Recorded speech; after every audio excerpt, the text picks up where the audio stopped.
here I am, Kim, starting my new YouTube videos. So, how this all started is several years ago, probably 4 or 5, I started a blog. The blog was called Being Your Own Bestie, because at that time I was going through a personal process of figuring out how to be my own best friend. So it was called Be Your Own Bestie, and that's what it was about. It was just chronicling. Yeah, I really can't talk. It was a chronicle of that process for me, which part of it did involve going to therapy. I met my wonderful therapist, Chris, whom I cannot ever thank enough for everything that she taught me. And so I would just type these blogs about things that were going on in my life, how I was getting more in touch with myself, and the fact that I didn't need to have all these other people validate me. I could validate myself. So I became my own bestie. And during that blogging process, I finally came to a point where I felt like I did just that. I became my own bestie. So the desire to keep doing that didn't die, but it wasn't as intense. And then one day I was reading something, I believe it was Brene Brown, said something to the effect of perfectly imperfect. And I felt that God spoke to me. Yes, and I'm not mentally ill. God does speak to me. And Joy Behar, Mike Pence reference, Google it, look it up. That whole thing will make sense, and then you'll be like, wow, Kim's so culturally relevant. Wow. Anyway, the point is, God spoke to me and said, aha, that's what your new blog should be titled, Perfectly Imperfect.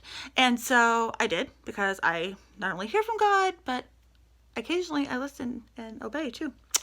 And so I changed the title of my blog, and I started blogging from a point of view of, just accepting myself as a perfectly imperfect person.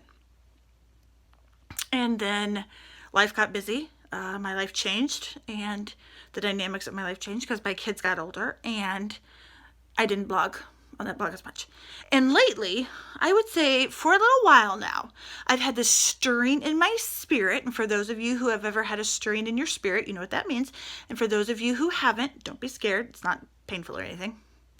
I just had a stirring in my spirit, and I felt God saying, it's time to start getting your thoughts and feelings and opinions, of which there are many, and your theories about life and circumstances back out there. But I keep reading stuff and hearing and being told that blogging is dead. I don't think people read blogs anymore, do they? I don't know. I don't think they do. I'm not sure people read to learn anymore.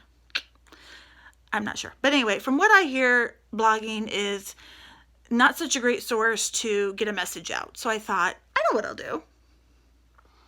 I'll share my opinion on YouTube. Because it is 2018, and that is what we do now. Even though no one is asking for it, we share our opinions constantly in all sorts of venues and formats. Usually only on social media, never in person, face-to-face. We human beings share our opinions. So I thought, hey, I'll just do that too. So I went from my blog, Being Your Own Bestie, to my blog, Perfectly Imperfect, to now what I think is going to be a series of YouTube videos.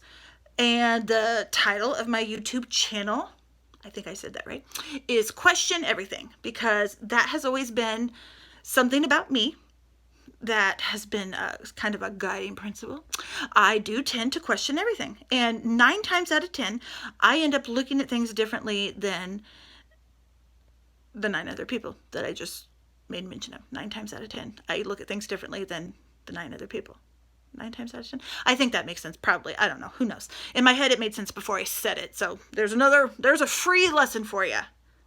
Maybe don't say things out loud until you've figured out if they really do sound intelligent. But we're going to go forward anyway and pretend that did. So now I'm going to do these YouTube videos, and my channel is called Question Everything, because I do believe that it is important to question everything. And that doesn't mean, as soon as you say that, and if you're a Christian, your Christian friends will say, oh, Does that mean you don't believe in God because you're questioning things? So let me just get it out there. No, it does not mean that I don't believe in God. I do. And my faith is still very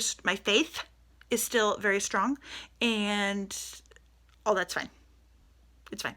I just tend to question things a lot. I do think this. Here's a theory. Here we go. Theories already. See, they're just pouring out of me. I can't contain this stuff. It's pouring out. Okay, so here's my theory. I think that people who read a lot, and I do read a lot. I mean, if you know me, for those people who do know me, reading is huge in my life. Love, love, love to read. Used to love to read nonfiction because I was on a path of trying to grow, change, evolve, become a better person. And now at this point in my life, I'm 41. I don't want to become better. I'm fine for the most part with the way I am. So I just read for fun. So I read a lot of fiction. Love psychological thrillers because I do. Anyway, I'll go into that later at another time, why I love psychological thrillers. So anyway, the point is, getting back, see how long it's going to take me to explain everything? I'm so sorry. I'm new at this. Stick with me. It'll get better. So being a reader, I tend to question things because when you're reading, especially fiction and especially a psychological thriller, you know that something is going to happen to someone at some time. It just is. Okay? So from the moment you start reading a book, you're questioning. There's this internal dialogue that you're going through your head saying, I wonder what's going to happen to her. I wonder if she's going to be alive at the end of the book. I wonder if she's going to stay married to him. I wonder if he's going to kill her. I wonder if it's the butler. It's usually never the butler anymore. Sorry, it just isn't. So the point is, I tend to question things, and I think that that is a normal outcome for people who are readers. So it doesn't mean that, we don't believe in God or we don't have very, very much faith in our life because we question things. No, I think it's wonderful to question things. You ask questions, you find out answers, and then you decide what you believe and what you don't believe. You find out where you fit in the answer and where you don't fit. So the point is, I do tend to question things. I think this is a natural outcome of being a reader. That's my opinion. Doesn't matter if you're not asking for it. I'm sharing it. You can always click out of this video in any given moment and never come back. That's fine. So that explains the origins of Question Everything YouTube videos. Much to my 3 children's horror and embarrassment, I am going to continue to share my thoughts, feelings, opinions, and theories via this YouTube channel, Question Everything.